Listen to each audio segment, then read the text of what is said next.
Compliments of the season to you and yours. Thank you so much for joining us on another edition of Kaleidoscope on Channels Television. I'm Anne Nwawado.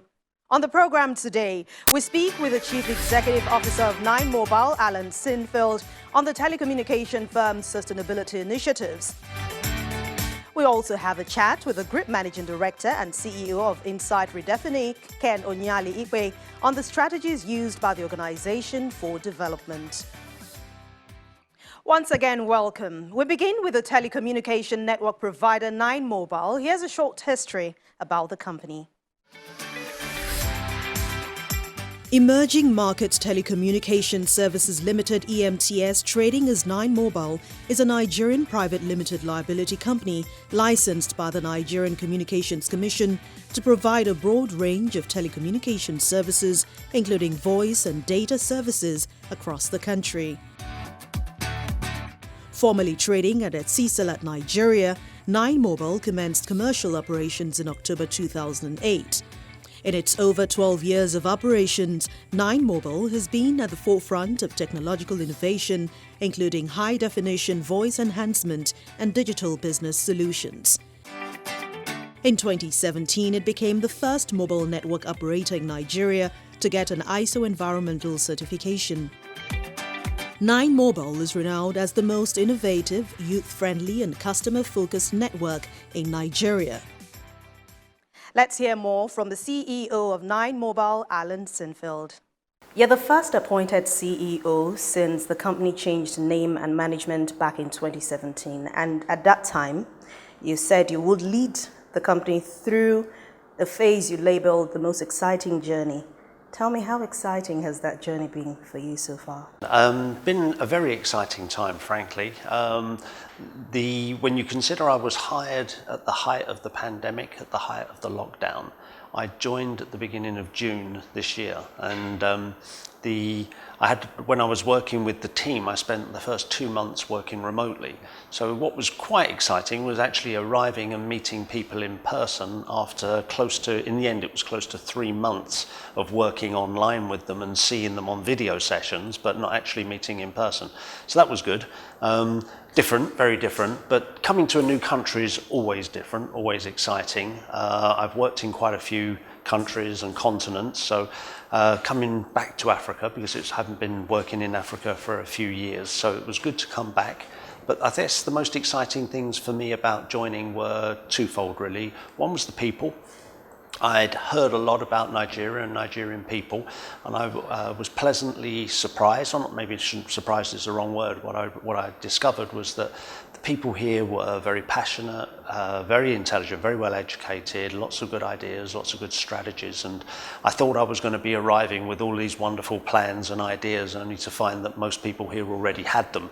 So my job was more about galvanizing and focusing our attention. And I guess the other thing that's so exciting for me about Nigeria is just the sheer scale of the country, the size, and the incredible opportunities really that are here. There's a huge opportunity in mobile, fintech, and other sectors for growth. So that's what really kind of inspires me the most, and that's why I labeled it such an exciting journey, because there's just so much to do yet.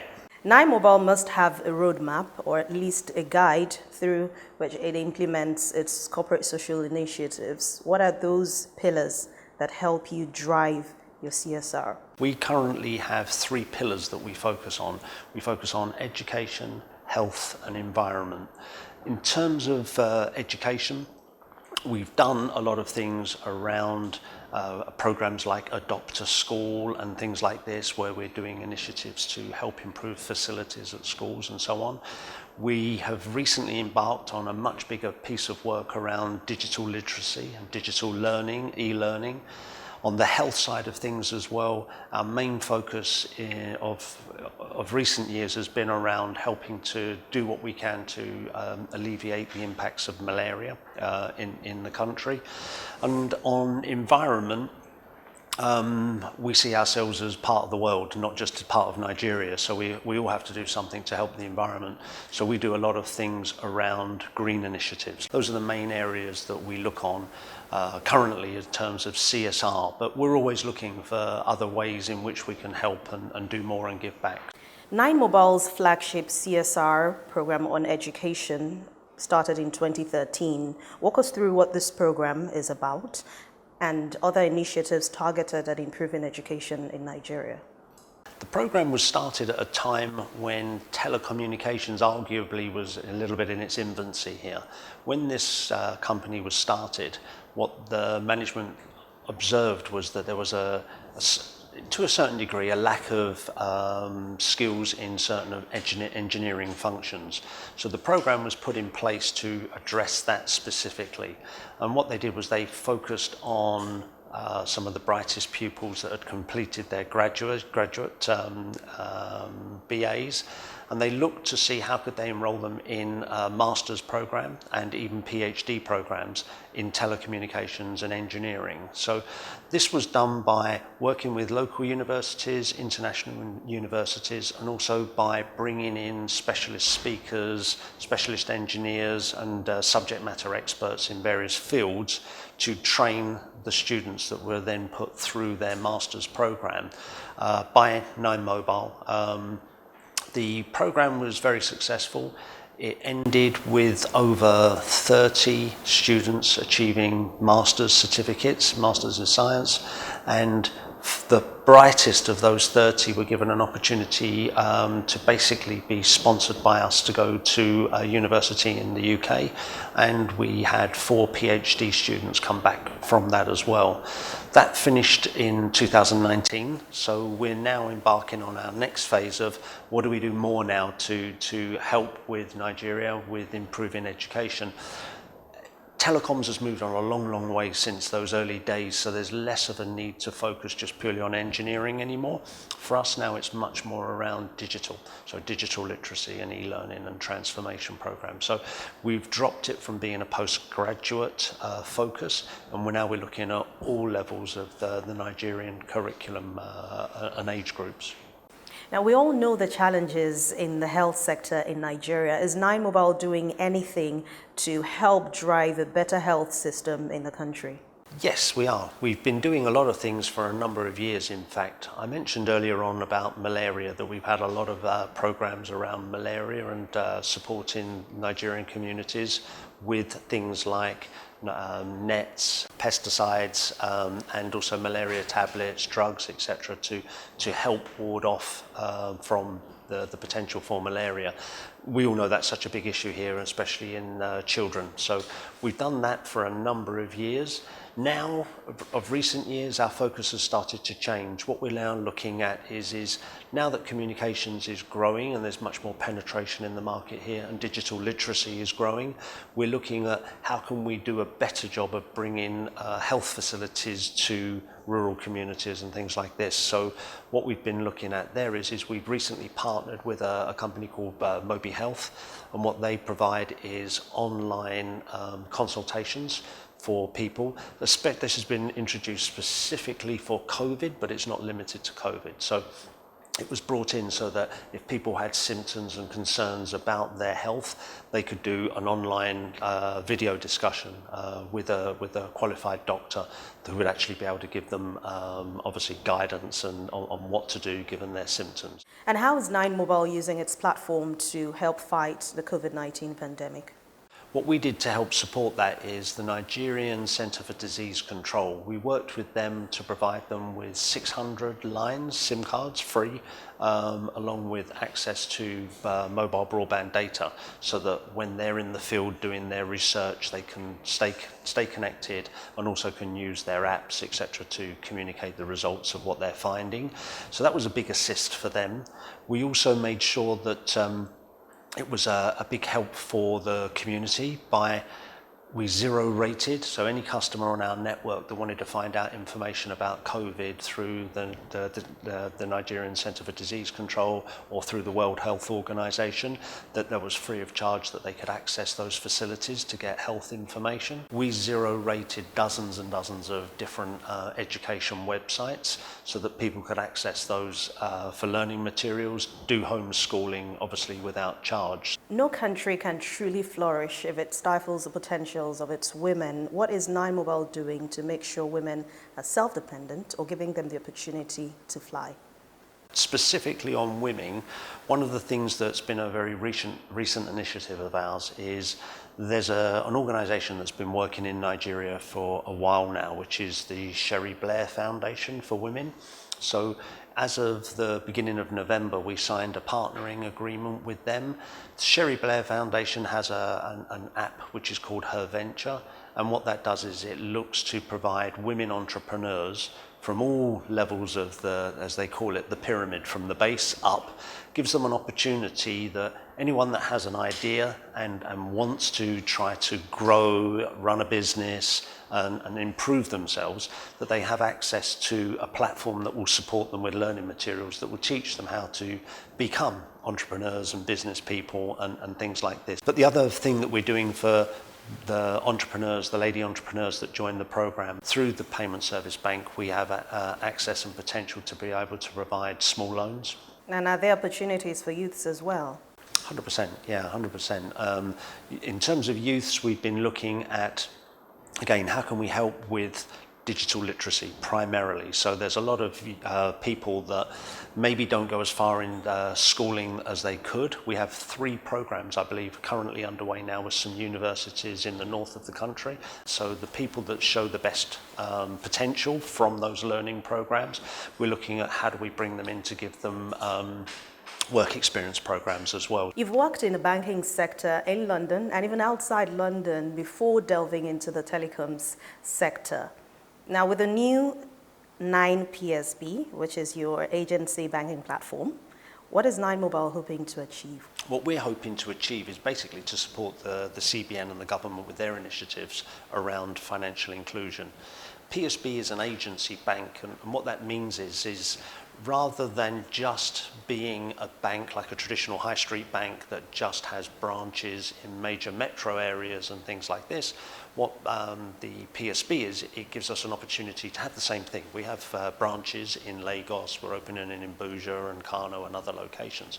But it also then, the model is to work on the basis of agency banking, which is effectively anybody that has a small shop, a small retail presence, anywhere within the country, that they can become an agent for the Payment Service Bank. What we're really hoping to achieve is Nigeria has an addressable market, if I can call it that, of around 100 million people of the right age to have a bank account. But the reality is it's only in the mid 40 million that have a bank account. So there's a potential for 55 to 60 million people that currently don't have access to financial services. And what we're hoping to do is to address that. You have worked in telecommunications, fintech, and other sectors in over 50 countries around the world. You must be a traveler. But anyway, do you think the Nigerian government is giving the much needed support to telecom operators in the country? Yeah, I think the Nigerian government has a good outlook. And by the way, when you mention that many countries, it makes me sound like I'm 100 years old. So I think let's skip on quickly and we'll talk about the government.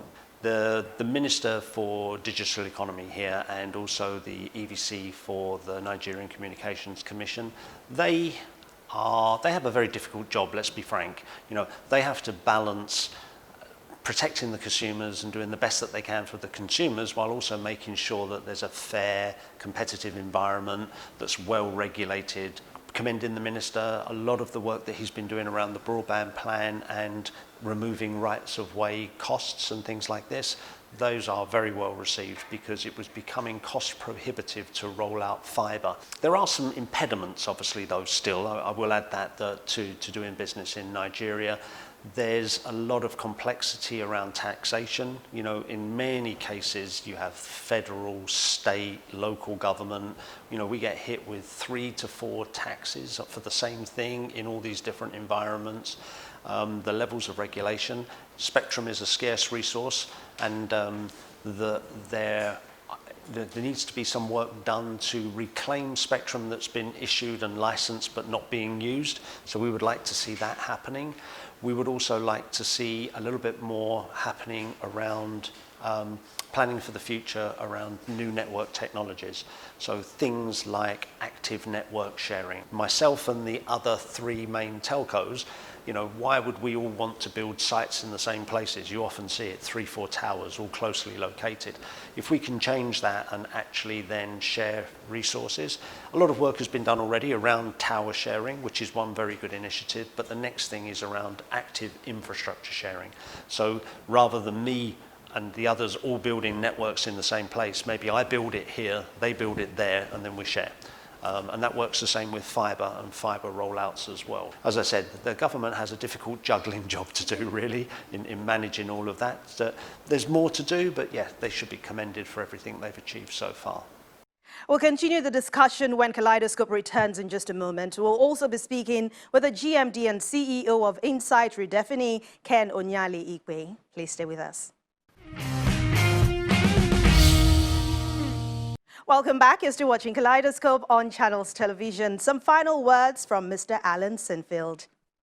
The environment is another sector you pay so much attention to, right? Correct, yeah, we do. A short while ago, we were one of the first companies that introduced the new types of SIM cards, which reduced our use of plastics by 50% in SIM cards. We've also looked at we have now implemented eSIM, so electronic SIM. So basically you don't need a SIM card anymore at all, so that completely cuts out plastic. We're also working to change the footprint on our sites, so our cell sites that you see, the towers around the country. So we have a big focus in the years ahead on improving those, adding solar, removing reliance on diesel. In our larger data center facilities, we're looking again at swapping out diesel, using LPG gas because it's much lower in emissions, much greener. And what does the future hold for Nine Mobile in terms of improving your business, of course, and creating more opportunities for communities around you to thrive? Okay, that's a very complex question. A good one, but very complex. I think I would say that the future for us is looking really good. So we have a clear intention. We have a new 10-year business plan that has a very, very hard focus on the next 5 years and looking how do we actually expand our fibre footprints, our metro rings of fibre, how do we expand the numbers of sites and towers that we have in the country, and then also looking very, very heavily focused on the types of solutions that people need to improve their everyday lives. And part of our CSR program is that we will be providing schools and hospitals with access to free data through the fact that we're actually just expanding our network. I guess I would probably close on that by saying, watch this space. Lots going to happen over the next coming years, and it's, as we said at the very beginning, exciting times ahead.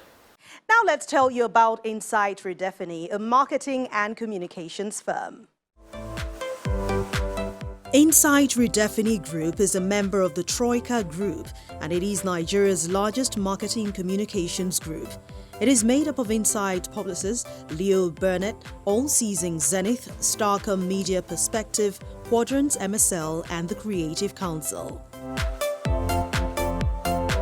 With major clients spread across electronics, fast-moving consumer goods, banks, food and beverage companies, and many more, the Marketing Innovation and Business Acceleration Company offers end-to-end brand-building solutions driven by a common purpose and relentless focus on its clients. I began by asking the GMD CEO of Insight Redefini how the organization links its core values with its CSR.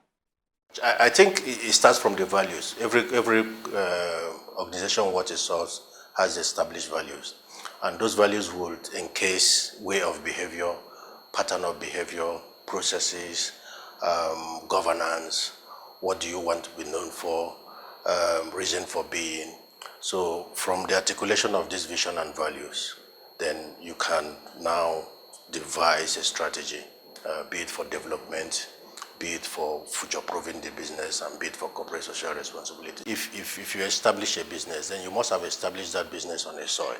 It's not in the air, isn't it? So if that is the case, you must decide, as I grow, how would society grow with me? Therefore, our business, the Insight Redefini Group, takes corporate social responsibility very seriously.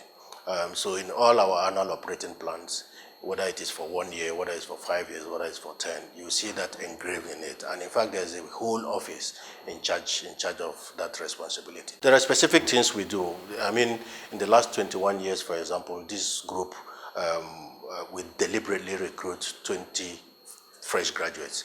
And when we do that, that 20 would come from a cascade of over 2,000 applications.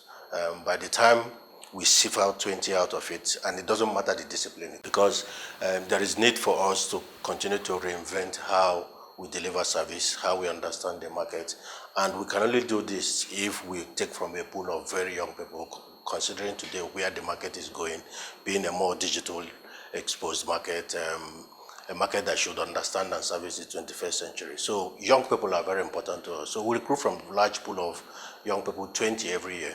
And then they benefit from 9 to 12 months very intensive training, and a lot of investment goes there. An average of 10 million is designated for one candidate. So if you consider 20 times 10, 200 million, and that is just the basics. Talk of other appurtenances that come with it. So that way we feel that we are building society. In the process too, we benefit because we would have created top professionals. And the interesting thing, Anne, is that the trend is that out of 20 every year, if we retain 10 after 2 years, we would have done very well. What that means is that we do not train only for organizations by that implication. We train for the market, we train for the clients. And we've been doing this since forever. The temptation would have been to say, hey, why do we train for competition? Why do we train for somebody else? But we know what we are doing, and we deliberate about it. Because if you raise our standards, if you raise our know-how and our skill set, and the market levels are below what we can do, then whenever the interrogation happens, you find out that there is need for way balancing and alignment all the time. In our training and capability development activities, we have an eye on that to say, hey, we are training for our people, we are training a pool, but from this pool, we would have trained society by and large. Well, we all know the times are challenging at this point, from the COVID-19 lockdown, the NSAS protest. I mean, a lot has happened in 2020. How has the organization been able to support or at least cushion the effect that this has caused? In fact, COVID-19 for our group, as challenging as it was, presented a lot of opportunities. Because we live for opportunities in the Troika group and inside the Redefini group. And what do I mean by that? If there is no adversity, then there won't be need for invention. So as soon as COVID-19 came upon us, we looked at our client list. Majorly, most of our clients, preponderance of it is the fast-moving consumer goods, which we categorize as FMCGs. So even those that are not within our portfolio, we had a deliberate way to approach them to say, you know what, we can either create products for you or create extension lines for you that will help you develop your health and household care lines. And as a matter of fact, there are a lot of these companies who hitherto before that time had nothing to do with healthcare and had nothing to do with things that can ameliorate challenges of health. So a lot of those clients benefited from our design thinking, because our group is not known really for advertising. We've since left advertising, which we consider downstream practice, to midstream and upstream conversation, which is around design thinking. So as we speak today, a lot of the health products you see in the marketplace today came as not as concept that were never there, but they were pushed forward in terms of priority. Then there was the health and medical side of it. Trained and organized medical personnel to be able to handle the psychological effect of COVID and the pandemic. So a lot was done during that time during this period of time, because it's not over yet. So let's talk about education. Are there partnerships or programs targeted at improving this sector that your organization is a part of? Oh yeah. What first comes to mind is the biggest one we do. We have an initiative we do in collaboration with the Pan-African University and the Lagos Business School, and that's been going on now for like a decade. The School of Media and Communication of that institution, with the building capacity out of that school and for the school, is being done in collaboration with our group. So they come here, the students from that place, and we teach them the practical aspect of communication, practical aspect of design thinking, practical aspect of artistry. And then as far as resourcing is concerned, I teach at the Pan-African University on part-time basis. So do most of my managing directors go there just to fill in the gaps. The University of Lagos, we built this School of Mass Communication, the building there. And apart from the physical donation of that infrastructure, we support in terms of capacity building for University of Lagos. And then the University of Ife, we've just signed a year ago same kind of an agreement where we are going to build a super communication department for University of Ife, just so that we begin to bring to fore to society and to business the importance of communication. And then with the police, we do a lot with the police, dissemination of information. And we've gone ahead as far as even building mobile police posts for police, at least on our street and adjoining street, just so that we help them deal with the issues of security. And what's the future going forward for Inside Redefini Group? Fantastic question. We see a very bright future. By the way, our flagship company, which is Inside Publicis, most people know it out there as Inside Communications, but now it is called Inside Publicis. It's just one company out of 13 in the group. But in the communications side of our group, which is Inside Redefini, has 7 companies. What we've done is build capacity in different areas of integrated marketing communications. So we have Insight, we have Zenith, we have Telecom, we have Leo Bonnet, we have the Quadrant Company. All those companies are big entities and all market leaders in the different areas where they operate. So what we've done in the last 40 years, by the way, our flagship company was 40 this February. And for a Nigerian business to survive 40 years and still be market leader, you can imagine the amount of thinking and the amount of resources and effort that must have gone into that. So what we ensure we do is always move from road well traveled to road least traveled, and if it is possible, foreign to road never traveled. Looking into the future, we have strong succession plan. People like us have invested 25 years, but I can tell you there are managers behind me coming after me that are far more stronger, far more sophisticated. Yes, I may come with the experience, but that is how we ensure that we regenerate on the manager and resource side. And in terms of our clientele, we deliver superlative service. Concluding that, we cannot forget the environment where we work, we cannot forget the state, and we cannot forget Nigeria as an entity. We are first and foremost a Nigerian company, even though we would like to see ourselves as the only Nigerian multinational. But developing those competencies, what we've done is that we make sure it impacts on our environment, impact on people, and impact on Lagos State. And we collaborate a lot with Lagos State because they understand the capacity we bring to the table. So we're here for the environment, we're here for the people, and in the process, we make money for sustainability and future-proofing the business.